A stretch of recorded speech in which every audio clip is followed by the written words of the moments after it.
For the centennial of his death next year, we plan to reverse that. We'll mark his forgotten and once lost grave in Detroit Cemetery, Woodlawn Cemetery, and we plan to put a plaque up in our capital and hope the other capitals that he leaves behind as part of his legacy will do the same. Do we know, has he designed other buildings that would still exist in Michigan? Oh, yes.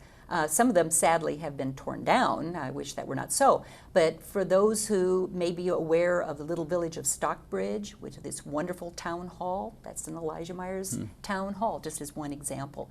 Another example was, I'm afraid, torn down, the magnificent Grand Rapids City Hall. Was his, and it was torn down. You know, during the 70s and 80s, particularly, even earlier than that, a lot of these magnificent buildings were torn down simply because they were considered old, Victorian. People are so, that was a bad word in those days, people are shocked to find out that this happened. But, you know, our own capital was nearly torn down to be replaced with a modern confection that we... in the 1960s also? Yes, and today, if we had done that, people would just be absolutely shocked and mourning that we had done so. In fact, right now in Tiffin, Ohio, there is one of Elijah Myers' surviving courthouses is awaiting the Wrecker's Ball. And it's had a stay, a reprieve of execution of 90 days to allow the local historical societies to make a final plea not to tear it down. And I will tell you that the staff of the Michigan State Capitol have been involved in this by giving information about the importance of Elijah Myers and his buildings to the local historical societies. That's in In Tiffin, which is, it's the Seneca County in Ohio, and Tiffin is the county seat. It will be an incredible loss if that building comes down. There's only 12 of his courthouses left. Now, if you look at our Capitol building, it seems to have kind of the classic, when you think of the U.S., it's like a version of the U.S. Capitol. Absolutely, it has a it is. big dome in the middle. That's and then two sides. That's right. One reason our Capitol is a national historic treasure, a national historic landmark. That's incredibly important because that's the highest, most prestigious designation the federal government can give to any historic place, is that of landmark status. And we won that status based on three things. One, the building established Elijah Myers' career. Two, its incredible decorative paint.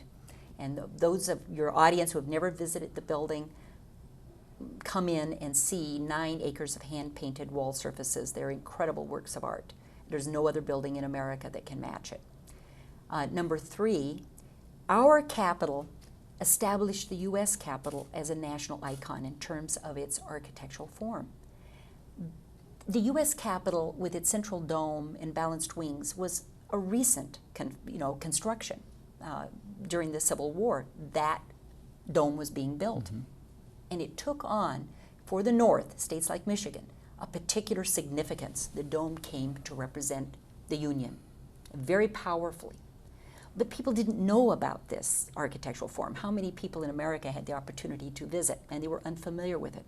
When Elijah Myers designed the Michigan State Capitol in the image of the U.S. Capitol, he imported that design to America, and he showed them its significance. And so, in a very direct way, our Capitol established the national Capitol as a national symbol. It's interesting, and so it may have reflected some of the sentiment coming out of the Civil War. Absolutely. That Michigan played a key role in preserving the Union, and as a reminder, we have the structure of our Capitol mirroring the federal Capitol. Remember, it was a Michigan volunteer during the Civil War who looked up at that huge U.S. Capitol dome in Washington as he was encamped on the grounds of the Capitol. Looked up in the night, and the clouds parted and the moon shone forth, and he wrote home to his mother and said, "Mother, you know, I'm not fighting for Michigan." He says, "I'm fighting for the Union. I'm fighting for that dome." He could not have made it more clear.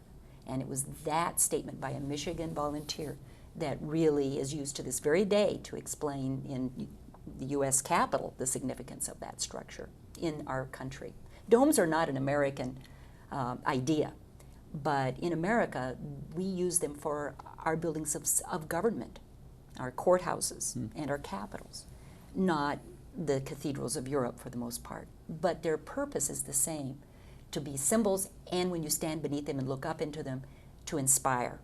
And that's the purpose of ours. When you stand on our glass floor in our Capitol, which, by the way, we may not be the only Capitol with a glass floor, but I am not aware of any others.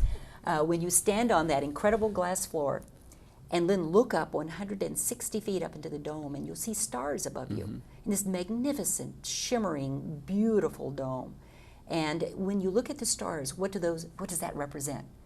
Well, what it represents, and what it represented when the building opened, was the universe itself, with its infinite potential. When you stand and look, it's as though you're looking into the night sky with all those stars and all the infinite possibilities of the universe.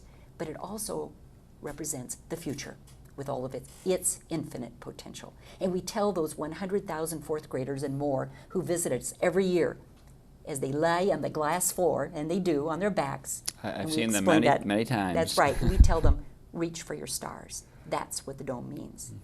I should ask you to say something about the restoration process and what had happened to the Capitol before the restoration, which is, of course, before my time here. But you were very involved in the restoration.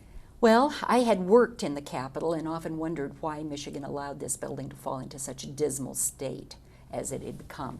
It was dirty, crowded, ugly.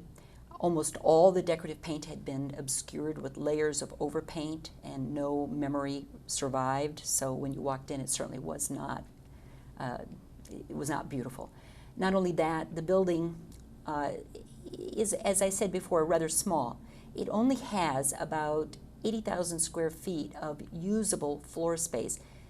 50,000 square feet of intermediate floors were inserted into the original rooms of the buildings. The rooms originally were 22 feet tall, and somebody realized in this building, which was small right from the beginning, you could double the carrying capacity of each room by putting in an intermediate floor about 10 feet up. This is called overflooring, and it was done with a vengeance in the Capitol.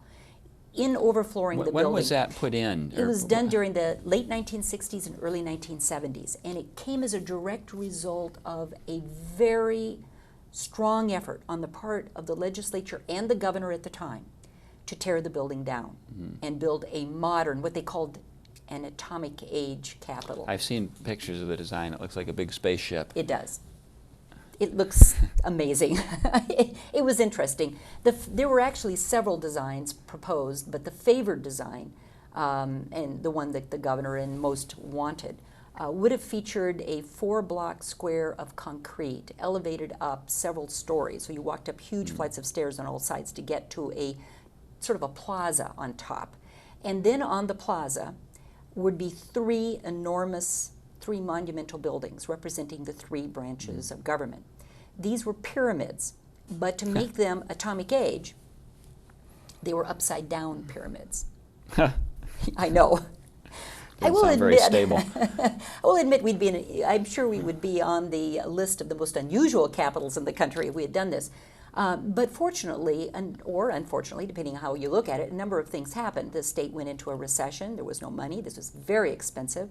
Not only that, the governor at the time left the state and kind of took the wind out of the project's sails. And the new governor who came in said, maybe we should look at this project. And it was essentially shelved. When the project was revived, it was with the idea of saying, all right, should we have a new Capitol? Remember that the Capitol had been built even before the invention of the light bulb. And so it had not been easy over the decades to adapt it to modern use. And in truth, they didn't always try very hard. So the building was a mass of wires and pipes and air conditioning units, window air conditioning units hung on every window in